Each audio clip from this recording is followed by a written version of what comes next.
దేవాలయాల్లో ఇష్టకోపదానం జరుగుతుంది ఇష్టకల మీద. ఇప్పుడు మీరు చూసి ఉంటారు, మనకి గార్హపత్యము, ఆహవనీయము, దక్షిణాగ్ని అని మనకి 3 ఉంటాయి అక్కడ.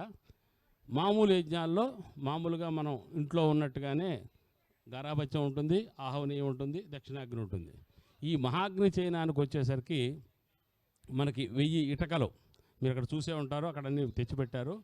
ఆ ఇటుకల్ని 2 నెలల నుంచి వాటి గురించి చాలా శ్రమ చేసి ఆ ఇటుకలు తయారు చేయడంలో కూడా మంత్రోక్తంగా యజమాని గారు వెళ్ళి వాటిని ఆ మట్టిని దాన్ని కూడా మంత్రోక్తంగా దాన్ని ఆచరించి తర్వాత వాళ్ళకి అప్పచెప్పి దాన్ని మనం చేయించి తీసుకొచ్చి ఇక్కడికి ఈ ప్రతి ప్రక్రియలో కూడా వేదం ఎట్లా చెప్పిందో అట్లా చేయటం అనేదే మన ఇక్కడ జరుగుతూ ఉంది.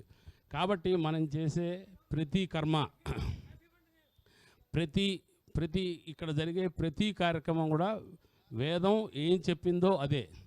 కాబట్టి మనం ఈ ప్రతి కార్యక్రమానికి మనకు అర్థమవుతుందా అర్థం కాలేదా అన్నమాట పక్కన పెడితే చూడటమే ఒక ఉత్కృష్టమైన కార్యక్రమంగా నేను, ఎందుకంటే నేను నా 50 సంవత్సరాల నుంచి నేను చూస్తున్నాను.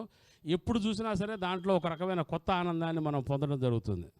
ఎప్పటికప్పుడే ఈ మంత్రాలన్నీ విన్నవే, ఈ కార్యక్రమాలన్నీ చూసినవే అయినప్పటికీ కూడా ఆ యజ్ఞానికి ఉన్న గొప్పదనం అటువంటిది. ఎందుకంటే ఈ యజ్ఞశాల ఒక ఎనర్జీ సోర్స్, అంటే మనకి చాలా శక్తినిచ్చేది.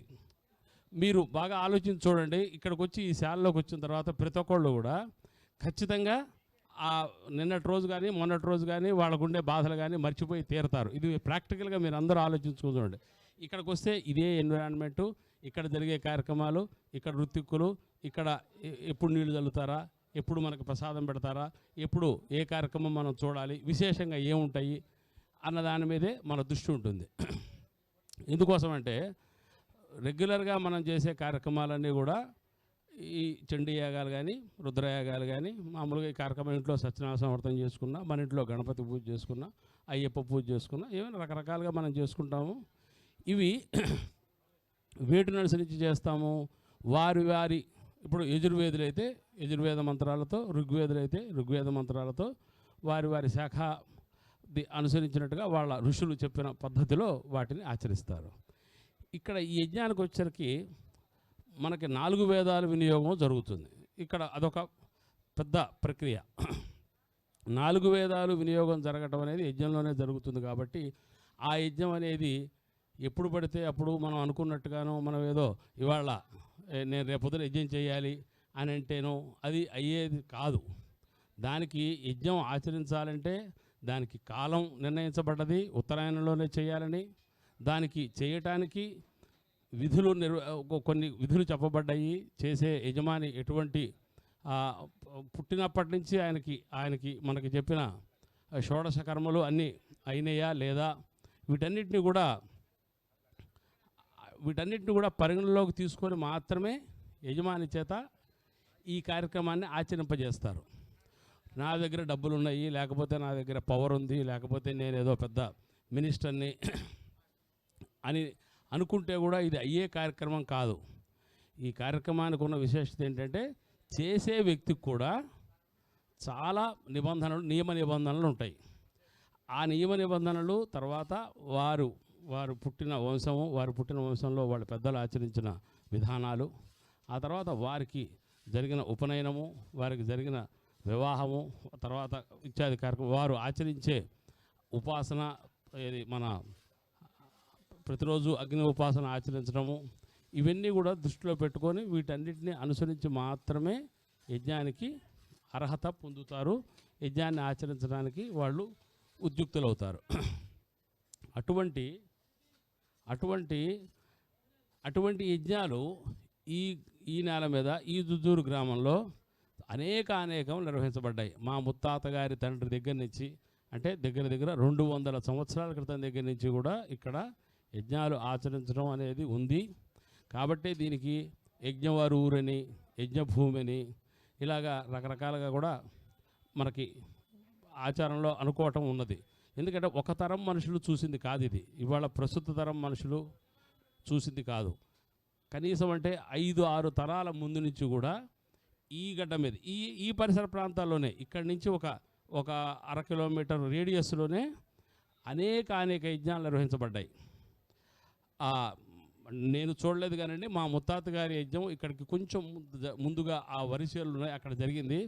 అనేక మంది, వేల మంది మన బ్రాహ్మణ్యం ఈ చుట్టుపక్కల కృష్ణా గుంటూరు జిల్లాల నుంచి వచ్చి ఆ కార్యక్రమాన్ని 5 రోజుల యజ్ఞాన్ని వీక్షించి వాళ్ళు అవప్రథ స్నానం చేసి ఆ యజ్ఞ పాయసం యజ్ఞ ప్రసాదం తీసుకొని వెళ్ళినట్టుగా మా తాతగారులు మా నాన్నగారు వాళ్ళు చెబుతుంటే వినున్నాం. సో ఇది ఇవాళ మనం ఏదో శాలలు వేసి ఇక్కడ ఏదో చేసి ఇవాళ మైకు ఉంది కాబట్టి చెప్పగలుగుతున్నాం. అప్పుడు మైకులే లేకపోవచ్చు, కానీ మహాపండితులంతా ఉండేవాళ్ళు, ప్రవచనాలు జరిగేవి చక్కగా.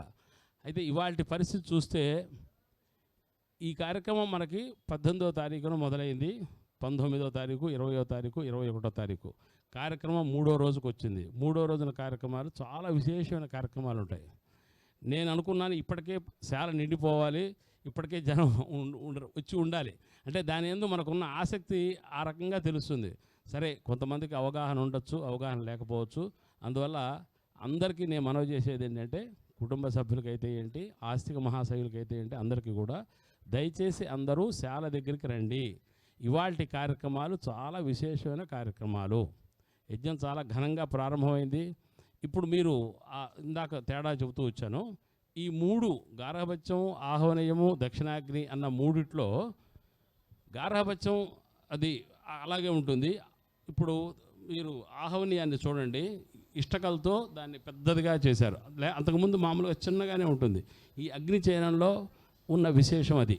చైన కార్యక్రమం అనేది చేస్తే ఇష్టకలతో అట్లా ఆహ్వనీయాన్ని తయారు చేసి ఈ మంత్రోక్తంగా దానికి కనీసం అంటే 2 గంటల నుంచి 3 గంటల నుంచి కూడా ఈ ఋత్వికులంతా కూడా పరిశ్రమించి ఆహ్వనీయాన్ని నిర్మించారు. ఈ ఆహ్వనీయం మీద ఉన్న అగ్ని ఇవాళ ప్రతిష్ఠించబడి ఆ తర్వాత అక్కడికి మనకి మహావేద్ దగ్గర కూడా ఇష్టకల్ని కొన్ని పేర్చి పెట్టారు. అక్కడ కూడా కొంత ప్రక్రియ ఉంటుంది. అంటే ఇక్కడి నుంచి కనెక్టివిటీ అక్కడికి వెళ్తుంది. ఇక్కడ ఈ గార్హపత్యం దగ్గర నుంచి దాన్ని కూడా మనం అక్కడికి గార్హపత్యం మారుతుంది. ఇప్పటికీ కార్యక్రమం 9వ రోజుకి 9 రోజుల దాకా కార్యక్రమం ఇక్కడ నిర్వహిస్తారు. 9, 10, 11 అక్కడ నిర్వహిస్తారు. 9వ రోజుకి వెళ్ళే అగ్నికి ఇవాళ్ళే అక్కడ సంస్కారం జరిపి కనెక్టివిటీ ఇస్తారు. ఏదో ఎలక్ట్రికల్ కనెక్టివిటీనో మనం ఏదో కనెక్టివిటీ ఇచ్చినట్టుగా. కాబట్టి ఈ శాల ఇవాళ అక్కడికి దాకా వెళితే ఈ శాల అంతా పూర్తి పవిత్రవంతం, ఆల్రెడీ పవిత్రం చేసి పెట్టారు, పూర్తి పవిత్రంగా అవుతుంది. కాబట్టి ఇటువంటి విశేషమైన కార్యక్రమాలన్నీ మనం చూస్తే తప్ప, ఎవరన్నా మైకులో చెప్పినా ఏదైనా చదివినా మనకు అర్థం కావు. చాలా విషయాలు మనం చూస్తే, ఒక సినిమా చూస్తేనో లేకపోతే ఏదైనా ఒక యూట్యూబ్లో చూస్తేనో ఉండే జ్ఞాపకం ఎవరైనా చెప్తే ఉండదు. చూసి అనుభవిస్తే ఉండే ఆనందం వేరు. చాలా విశేషమైన కార్యక్రమం. ఆ తర్వాత ఇప్పుడు అక్కడ మహావేద్ దగ్గర కూడా కొంత కార్యక్రమం జరుపుతారు. ఆ తర్వాత మనకి ప్రవర్గ్య సంభారం అని చేస్తారు. ప్రవర్గ్య అని అంటే మన భాషలో చెప్పాలంటే ఇక్కడ సామవేదం అక్కడ స్టార్ట్ అయిపోతుంది. అంటే ఇప్పటిదాకా యజుర్వేదంతో మంత్రాలు నడిచినాయి. సామవేదము, ఋగ్వేదము అక్కడ మొదలవుతుంది ఈ పూట. అక్కడ సామవేదులు సామగానం చేస్తారు, ఋగ్వేదులు ఘర్మం అని చెప్తారు. ఆ తర్వాత దానికి ఆవు పాలు, మేకపాలు వాటితో అక్కడ ఒక ఉజ్వలమైన కాంతి, ఒకటి మంచి పెద్ద మంటలు వేస్తుంది. అది దాని అర్థం ఏంటంటే దాంట్లో ఆజ్యం తీసుకొని ఘర్మం పాత్రలో ఆ ఆజ్యాన్ని దగ్గర 360, 360 to 400 degrees సెంటిగ్రేడ్. వీళ్ళు ఆ ఘర్మం చెప్పినంతసేపు, అంటే అది ఒక 40 నిమిషాల ప్రోగ్రాం. ఆ 40 నిమిషాలు వీళ్ళు చెబుతూ మంత్రపూర్వకంగా జరిగితే అది ఒక బాయిల్ స్టేట్కి వస్తుంది. ఆ స్టేట్కి వచ్చినప్పుడు దాంట్లో ఆవు పాలు, మేకపాలు వాటిని మంత్రోక్తంగా పోస్తే అది ఆ వాయు రూపంలో పైకి వెళ్ళి దేవతల దగ్గరికి వెళ్ళి సూర్యమండలానికి చేరుతుంది అన్నది వేదం చెప్పింది. మనం నమ్మాలి. ఇవాళ మనకు అమెరికా నుంచి ఫోన్ వస్తుంది, వింటున్నాం, కార్డ్లెస్ ఫోన్. అమెరికా నుంచి వీడియో వస్తుంది, చూస్తున్నాం. అది పాసిబుల్ అయినప్పుడు ఇది ఎందుకు పాసిబుల్ కాదు? మన ఆలోచన అట్లా ఉండాలి. అన్నీ మనం ప్రాక్టికల్గా చూస్తున్నాం కదా. అట్లాగే వీళ్ళు మంత్రోక్తంగా ఇక్కడ ఈ ప్రవర్గ కార్యక్రమాన్ని నిర్వహిస్తే ఖచ్చితంగా అది సూర్యమండలానికి వెళ్ళి సూర్యుడి దాకా ఈ మెసేజ్ వెళ్తుంది. ఇక్కడ ఒక మహాగ్ని చయనం జరుగుతోంది. ఈ మహాగ్ని చయనానికి దేవతలంతా కూడా మనకి ఒక 7-8 రోజుల్లో ఆవిర్భాగాలు మనకు అందుతాయి. ఈ ఆవిర్భాగాలు అందాలంటే వాళ్ళు కూడా మామూలుగా చెప్పుకోవాలంటే వాళ్ళు కూడా రెడీ అవ్వాలి కదా. మనం ఏదైనా ఒక ప్రోగ్రామ్కి వెళ్ళాలంటే బ్యాగ్ సర్దుకోవడం, మిగతా ఏమన్నా ఉంటే చిన్న చిన్న కార్యక్రమాలు పూర్తి చేసుకోవడం, టికెట్లు బుక్ చేసుకోవడం ఇత్యాది మనకుంటాయి. దేవతలు కూడా ఈయన సిగ్నల్ ఇచ్చాడు, ఇక్కడ ప్రవర్గ మొదలైంది, సూర్యమండలం దగ్గరికి మెసేజ్ వెళ్తుంది. ఈ దేవతలంతా కూడా అలర్ట్ అవుతారు. ఈ సామగానం నిర్వహిస్తుంటే ఆ దేవతలు ఇక్కడ వచ్చేస్తారు, అదే భూమి మీదకి వస్తారు. మనం అట్లా భావన అట్లా చేస్తే మనకుండే సంతోషం, మనం ఈ కార్యక్రమానికి ముందుకు వచ్చిన ఆ సంతృప్తి అది ఒక అలౌకికమైంది అది. కాబట్టి ఈ మెసేజ్ని వాళ్ళు అక్కడ ఆ మంట రూపంలో, ఆ అగ్ని జ్వాల రూపంలో పైదాకా పంపిస్తారు. పైదాకా పంపించి తర్వాత ఒక మంచి కార్యక్రమం జరుగుతుంటే సహజంగానే కొంతమంది శత్రువులు ఉంటారు.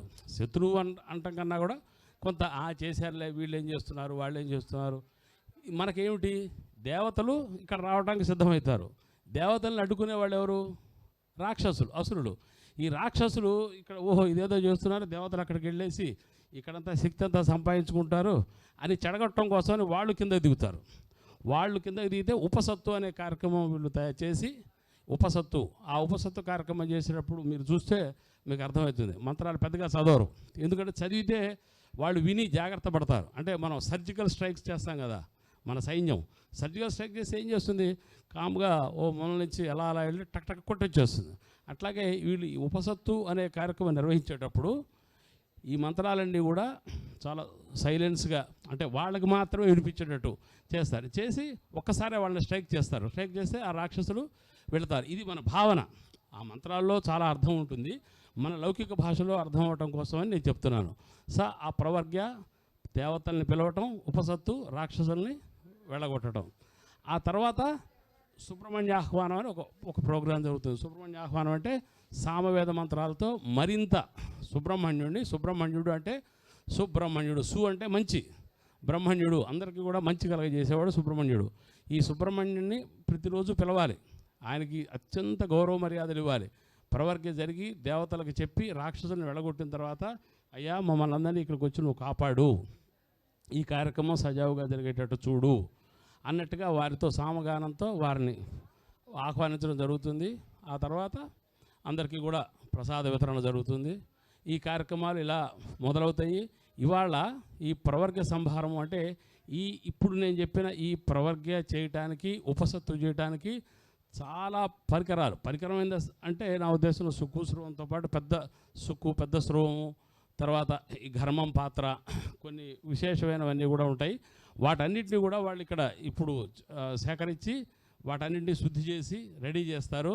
కాబట్టి మీరు సాధ్యమైనంత వరకు దాని మీద దృష్టి పెడితే, మనకి మంత్రం అర్థమవుతుందా అర్థం కాదా అన్నది పక్కన పెడితే, ఆ జరిగే ప్రక్రియ, ఆ ప్రక్రియ తర్వాత జరిగేదాన్ని కొంచెం నేను చెప్పాను కాబట్టి కొంత దాన్ని ఊహ మనం కనుక చేస్తే ఈ యజ్ఞం మనం సంపూర్ణంగా దాన్ని సంతృప్తిగా చూసిన వాళ్ళం అవుతాము. సో ఈ ప్రవర్గ్య, ఉపసత్తు, సుబ్రహ్మణ్య ఆహ్వానం అయిన తర్వాత మహావేది దగ్గరికి వెళ్ళి ఒక విశేషమైన కార్యక్రమం ఉంటుంది. ఇప్పుడు ఆ మహావేది అందరూ చూసే ఉంటారు. గరుత్మంతుడి ఆకారంలో దాన్ని మనం ఆ వేదిని తయారవుతుంది. గరుత్మంతుడు ఎందుకు? విష్ణుమూర్తికి ఆయనే కదా వాహనం. యజ్ఞోవై విష్ణు, యజ్ఞమేమో విష్ణు స్వరూపం, విష్ణువుకి వాహనమేమో గరుత్మంతుడు. కాబట్టి ఆ గరుత్మంతుడి మీద మనం కనుక ఈ కార్యక్రమం అంతా నిర్వహించి గరుత్మంతుడిలాగా చితి పేర్చి దాని మీద నిర్వహిస్తే ఇది డైరెక్ట్గా ఆయనకి సంతోషంగా ఆ విష్ణుమూర్తికి వెళుతుంది అన్న ఒక భావన. దాన్ని చేయడానికి కొన్ని ఆ ప్రక్రియ ఇష్టకోపధానం చేయాలంటే, మామూలుగా మనం ఇల్లు కట్టినప్పుడు ఏదో గబగబా అక్కడ ఇటుకలు పేర్చేసి ఇల్లు కట్టినప్పుడు కూడా మనం నవధాన్యాలు, తర్వాత కొంత శంకువు పెట్టడం అటువంటి కొన్ని చేస్తాం. ఇక్కడ విశేషంగా ఇక్కడ ఏం చేస్తారంటే ఒక బతుకున్న తాబేల్ని ఈ చితి కింద వదులుతారు. దాన్ని తాబేలు నేచర్ ఏంటంటే, అంటే క్రొకడైల్ దాని ఏమంటుంది, టార్టాయిస్ ఆ తాబేలు అది మట్టిని తొలుచుకుంటూ అలా వెళ్ళిపోతూ ఉంటుంది. మట్టిని తొలుచుకుంటూ వెళ్తుంది. అది కింద బతుకున్న దాన్ని మనం పెడతాం కదా, అది చనిపోదు. దాని ముక్కుతో మట్టిని తోల్చుకుంటూ అలా అలా అలా అలా అలా అదే కూర్మావతారంగా దాన్ని మనం భావించవచ్చు. కూర్మమే కదా, కూర్మావతారం. తర్వాత విష్ణువుకి గరుత్మంతుడు వాహనము. సో ఇటువంటి విశేషాలన్నీ ఉన్నాయి. అంటే దీన్ని మనం కొంచెం పరిశీలనగా పండితులు ఎవరైనా, నేను సాధారణ భాషలో చెప్పాను, వాళ్ళు మంత్రోక్తంగా చెబితే మనకి ఇంకొంచెం అది కనెక్ట్ అవుతుంది. సో ఇటువంటి విశేష కార్యక్రమాలన్నీ జరుగుతున్నాయి కాబట్టి దయచేసి అందరూ కూడా యాగశాలకు విచ్చేసి యాగశాలలో కూడా వారి వారి పరిమితులు గ్రహించవలసిందిగా ప్రార్థన. ఎందుకంటే ఇక్కడ 4 దిక్కులా కూడా వాళ్ళు కొన్ని కార్యక్రమాలు కొంత అగ్ని పెట్టి అక్కడ చేసి ఉంటారు. వాటికి తాళ్ళు కడతారు. కాసేపు అయిన తర్వాత ఆ తాళ్ళని ఎవరు కూడా అతిక్రమించొద్దు. చక్కగా ఎక్కడ కూర్చోవాలో అక్కడ కూర్చోండి. ఆ తర్వాత ఈ గ్లాసులు అవి చాయ్ తాగినవంటే కాస్త పక్కకు పెట్టండి. సైలెన్స్గా కూర్చోండి. సైలెన్స్గా కూర్చుంటే ఉపన్యాసాలు ఒక పద్ధతి అయితే ఆ మంత్రాలు కూడా కొన్ని మనకు కనెక్ట్ అవుతాయి. సంస్కృతం మనకు అర్థం కాని భాష ఏం కాదు, అంత మరీ అర్థం కానంత భాష కాదు. కొన్ని మంత్రాలు వాళ్ళు చెప్పేటప్పుడు, వాళ్ళు మాట్లాడుకునేటప్పుడు వింటే మనం కంప్లీట్గా మనం మర్చిపోతాం. అది అర్థం అవటం అర్థం కాకపోవటం అనేది అది ప్రస్తుతానికి మనం పక్కన పెడితే ఒక 2 సార్లు 3 సార్లు చూస్తే మనకే అర్థమవుతుంది ఆ ప్రక్రియ కూడా.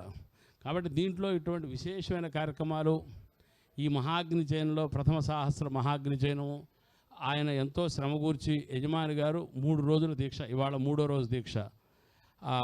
నేను ఇందాక ఆపాను. మొదటి రోజున ఆయన సంకల్పం చేసి త్రైధాతవీయ అనే ఒక ఇష్టిని ఆచరించి దేవతలకి మనం కనుక గరుత్మంతుడిని పైకి పంపిస్తాం కదా, మన దేనికి మన ఈ బ్రహ్మోత్సవాల్లో ధ్వజారోహణం అనే కార్యక్రమం త్రైధాతవీయ లాంటిది.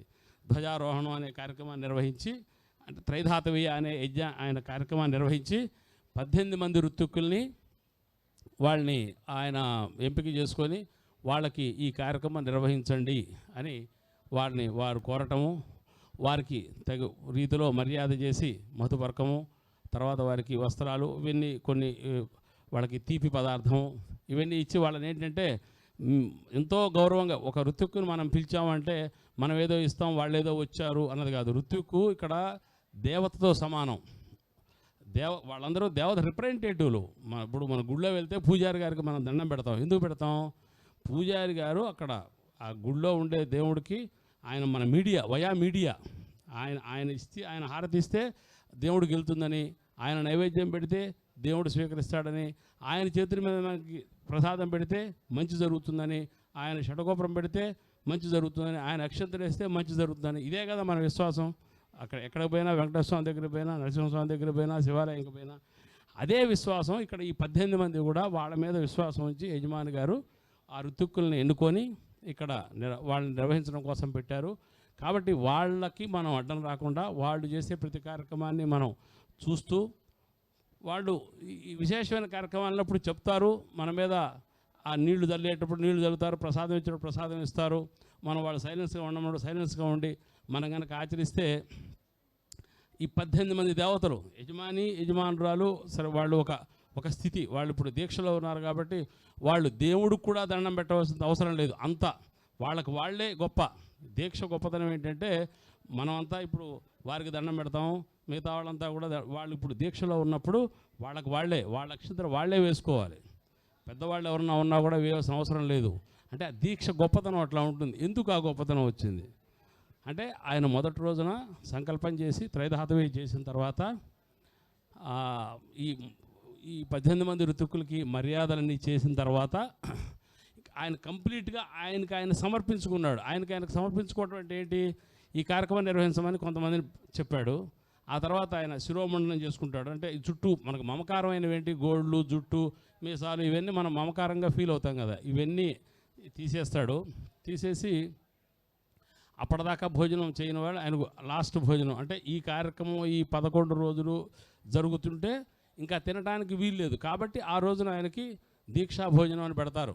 ఆయన అప్పచెల్లెళ్ళు, ఆడపడుచులు వాళ్ళు ఆ భోజనం చేసి ఆయన దీక్షితులై, అంటే ఒంటికి వెనపోసు రాసుకొని, ఇప్పుడు ఉన్న ఈ చూశారు కదా ఆ పరిస్థితి, సోమదేవమ్మ గారు పైన నెట్ పెట్టుకొని తలక పెట్టుకొని, ఇవి కొన్ని ఆ ధర్మాలు, వారికి కొన్ని ధర్మాలు చెబుతారు. గోళ్లతో గీక్కోకూడదు, అపసవ్యమైన అపశబ్దాలు మాట్లాడకూడదు, సాధ్యమైనంత వరకు వాళ్ళు ఏం జపం చేసుకోవాలో అది వాళ్ళు ఉపదేశం చేస్తారు, చేసుకుంటూ ఉంటారు.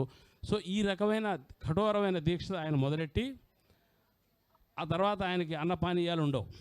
ఈ ఆవు పాలు ఆ వేదోక్తంగా అక్కడ జరిగే దాని ప్రకారం ఇచ్చే ఆ ఆవు పాలు అవి తప్పించి వేరే ఏమీ ఆయనకి మనలాగా ఉప్పు కారం ఏదో చక్కగా మామిడి పండు ఇలా తినడానికి అవకాశమే ఉండదు. సో యజమాని అంత కఠోర నియమంతో అంత డెడికేషన్గా ఇది యజ్ఞం ఎందుకు జరుగుతుంది? యజ్ఞం లోక కళ్యాణార్థం జరుగుతుంది. యజ్ఞం చేస్తే ఆయనకి ఇండివిజువల్గా వచ్చేది ఎంత ఉందో మిగతా ప్రజలకు కూడా అంతా వస్తుంది.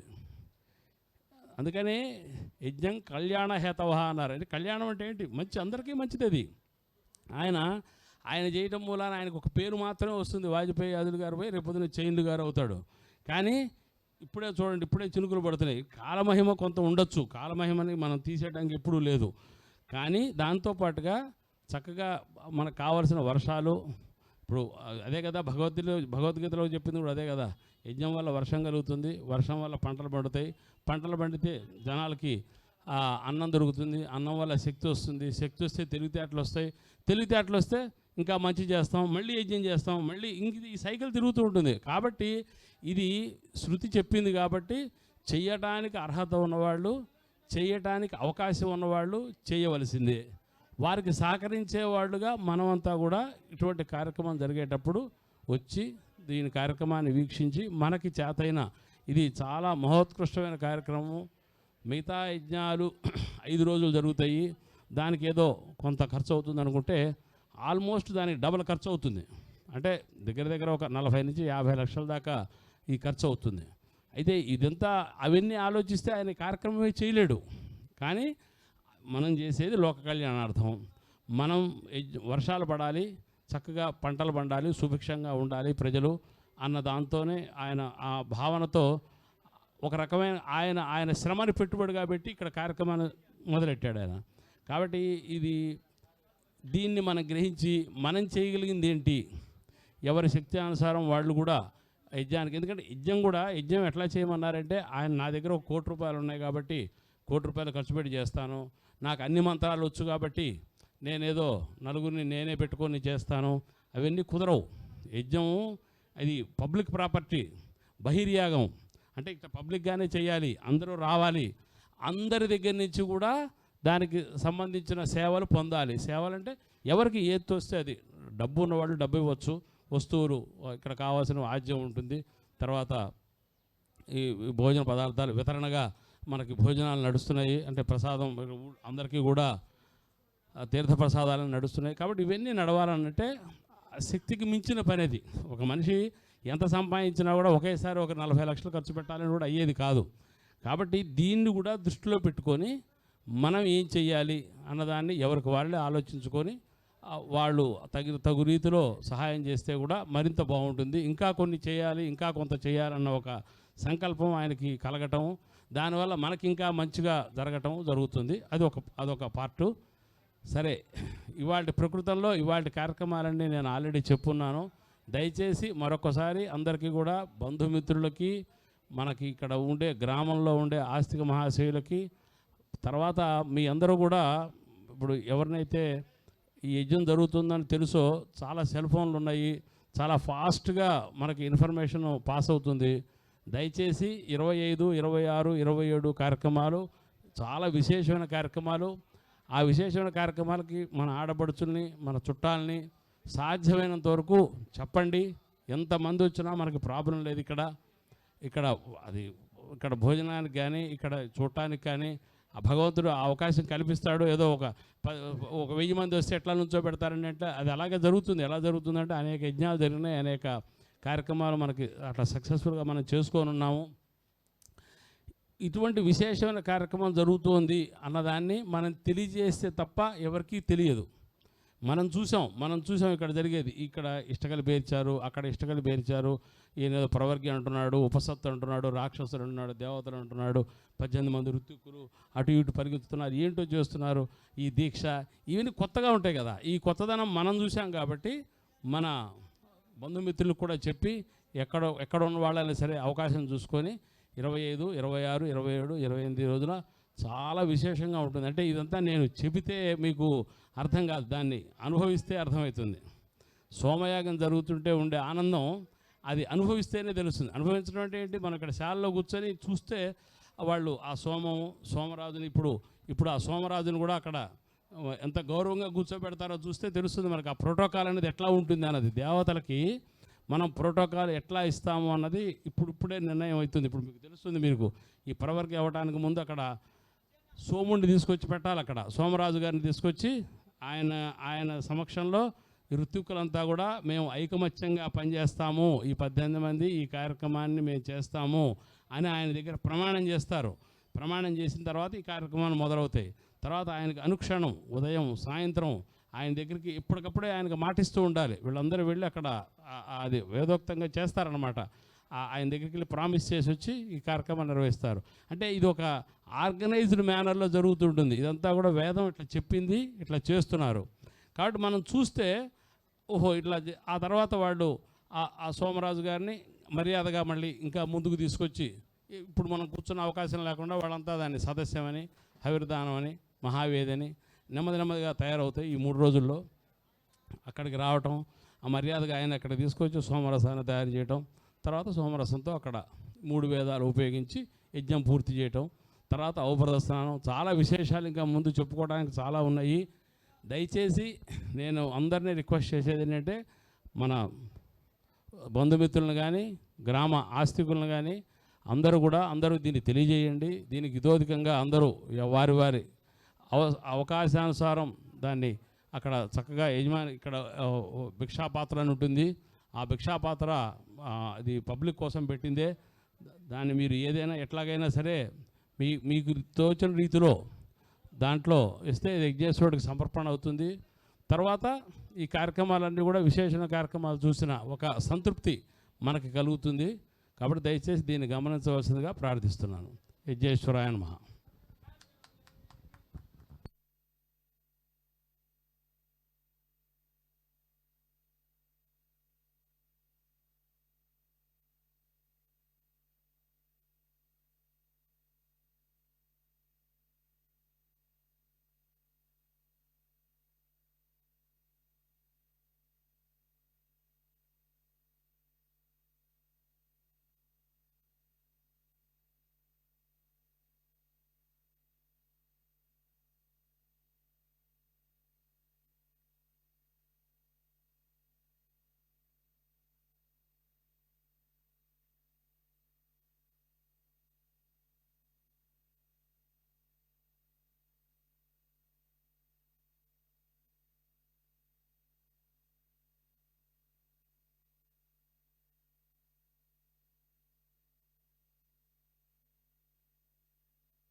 ఆపేయాలా ఆపేయాలా